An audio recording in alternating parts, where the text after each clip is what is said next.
Assalamualaikum warahmatullahi wabarakatuh. Perkenalkan, nama saya Amrina Rosyada. Saya dari Universitas Maritim Raja Ali Haji Tanjung Pinang, jurusan Manajemen Sumber Daya Perairan. Di sini saya akan menjelaskan mengenai sistem reproduksi pada ikan. Baiklah, pada materi reproduksi ini saya akan menjelaskan mengenai seksualitas ikan. Pada prinsipnya, seksualitas pada ikan terdiri dari dua jenis kelamin, yaitu jantan dan betina. Ikan jantan adalah ikan yang mempunyai organ penghasil sperma, sedangkan ikan betina adalah ikan yang mempunyai organ penghasil telur. Suatu populasi terdiri dari ikan-ikan yang berbeda seksualitasnya, maka populasi tersebut disebut populasi heteroseksual. Bila populasi tersebut terdiri dari ikan-ikan betina atau ikan-ikan jantan saja, maka disebut monoseksual. Secara keseluruhan, terdapat bermacam-macam seksualitas ikan, mulai dari hermaprodit, sinkroni, protandri, protogini, hingga gonokorisme yang berdiferensiasi maupun yang tidak berdiferensiasi. Hermaphroditisme. Ikan hermaprodit mempunyai dua jaringan, yaitu ovarium dan testis yang sering dijumpai dalam beberapa famili ikan. Kedua jaringan tersebut terdapat dalam satu organ dan letaknya seperti letak gonad yang terdapat pada individu normal. Pada umumnya, ikan hermaprodit hanya satu jaringan seks saja yang berfungsi pada suatu saat, meskipun ada beberapa spesies yang bersifat hermaprodit sinkroni. Berdasarkan perkembangan ovarium dan atau testis yang terdapat dalam satu individu dapat menentukan jenis hermaphroditismenya. Ada tiga jenis hermaprodit, yaitu hermaprodit sinkroni, hermaprodit protandri, dan hermaprodit protogini. Hermaprodit sinkroni. Apabila dalam gonad individu terdapat sel kelamin betina dan sel kelamin jantan yang dapat masak bersama-sama dan siap untuk dikeluarkan. Ikan hermaprodit jenis ini ada yang dapat mengadakan pembuahan sendiri dengan mengeluarkan telur terlebih dahulu, kemudian dibuahi oleh sperma dari individu yang sama. Ada juga yang tidak dapat mengadakan pembuahan sendiri. Ikan ini dalam satu kali pemijahan dapat berlaku sebagai jantan dengan mengeluarkan sperma untuk membuahi telur dari ikan yang lain, dapat pula berlaku sebagai betina dengan mengeluarkan telur yang akan dibuahi sperma dari individu lain. Contoh ikan hermaprodit sinkroni yaitu ikan-ikan dari famili Serranidae. Hermaprodit protandri merupakan ikan yang di dalam tubuhnya mempunyai gonad yang mengadakan proses diferensiasi atau perubahan dari fase jantan ke fase betina. Ketika ikan masih muda, gonadnya mempunyai daerah ovarium dan daerah testis, tetapi jaringan testis mengisi sebagian besar gonad pada bagian lateroventral. Setelah jaringan testisnya berfungsi dan dapat mengeluarkan sperma, terjadi masa transisi, yaitu ovariumnya membesar dan testisnya mengerut. Contoh ikan-ikan yang termasuk dalam golongan ini antara lain adalah Sparus auratus, Sargus annularis, dan Later calcarifer atau ikan kakap. Hermaprodit protogini merupakan keadaan sebaliknya dari hermaprodit protandri. Proses diferensiasi gonadnya berjalan dari fase betina ke fase jantan. Pada beberapa ikan yang termasuk golongan ini sering terjadi sesudah satu kali pemijahan. Jaringan ovariumnya mengkerut, kemudian jaringan testisnya berkembang.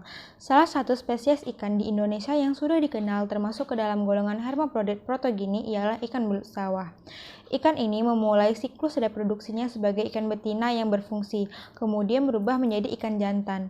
Hermaprodit protandri dan hermaprodit protogini sering disebut hermaprodit beriring. Pada waktu ikan itu masih muda, mempunyai gonad yang berorganisasi dua macam seks, yaitu terdapat jaringan testis dan ovarium yang belum berkembang dengan baik. Proses suseksi kelamin dari satu populasi hermaprodit protandri atau hermaprodit protogini terjadi pada individu yang berbeda baik menurut ukuran atau umur, tetapi merupakan suatu proses yang beriring. Selanjutnya, gonokorisme. Ikan gonokorisme mempunyai kondisi seksual yang berganda. Gonokorisme tak berdiferensiasi pada ikan tahap juvenil. Gonad ikan tidak memiliki jaringan yang jelas mengenai statusnya apakah jantan atau betina. Kemudian, gonad tersebut berkembang seperti ovarium. Setengah dari individu-individu ikan gonadnya menjadi ovarium atau ikan betina. Setengah individu lain gonadnya menjadi testis atau ikan jantan, sehingga terjadi interseks. Sedangkan gonokorisme berdiferensiasi, yaitu sejak muda ikan tersebut sudah memiliki perbedaan antara jantan dan betina, sehingga tidak terjadi spesies interseks. Strategi reproduksi. Strategi reproduksi merupakan suatu cara bagi ikan-ikan dalam bereproduksi untuk dapat mempertahankan keturunannya. Berdasarkan organ tempat embrio berkembang dan tempat terjadinya pembuahan, terdapat 3 golongan ikan, yaitu ikan ovipar, ikan vivipar, dan ikan ovovivipar. Ikan ovipar. Golongan ovipar yaitu ikan yang mengeluarkan telur pada waktu pemijahan. Sebagian besar jenis ikan tergolong ke dalam golongan ovipar. Beberapa contoh ikan yang termasuk dalam golongan ini adalah ikan mas, mujair, kakap, dan tongkol. Beberapa ikan berpijah secara bersama-sama tanpa berpasangan. Sejumlah ikan jantan dan betina mengeluarkan sperma dan telur secara bersama dalam suatu lingkungan yang cocok. Jumlah telur yang banyak dibiarkan hanyut dalam perairan terbuka. Kemudian spesies lain memiliki kebiasaan berpasangan dalam memijah. Setelah satu atau dari pasangan tersebut, keduanya menyiapkan tempat untuk meletakkan telur. Beberapa jenis ikan memendam telurnya di kerikil dan kemudian meninggalkannya, sedangkan jenis lain akan menjaga atau mengawal sarangnya. Ikan vivipar. Golongan vivipar merupakan ikan yang melahirkan anak dalam pola reproduksinya. Anak ikan yang dilahirkan oleh golongan ikan vivipar hampir menyerupai individu dewasa. Kandungan kuning telur sangat sedikit dan perkembangan embrio ditentukan oleh hubungannya dengan plasenta pada tahap awal untuk mencukupi kebutuhan makanannya. Umumnya jenis ini ikan bertulang rawan yaitu hiu dan pari, merupakan kelompok vivipar. Ikan ovovivipar. Golongan ikan ini melahirkan anak seperti halnya vivipar, namun perkembangan anak di dalam kandungan induk mendapatkan makanan dari persediaan kuning telur yang tersedia non-plasental.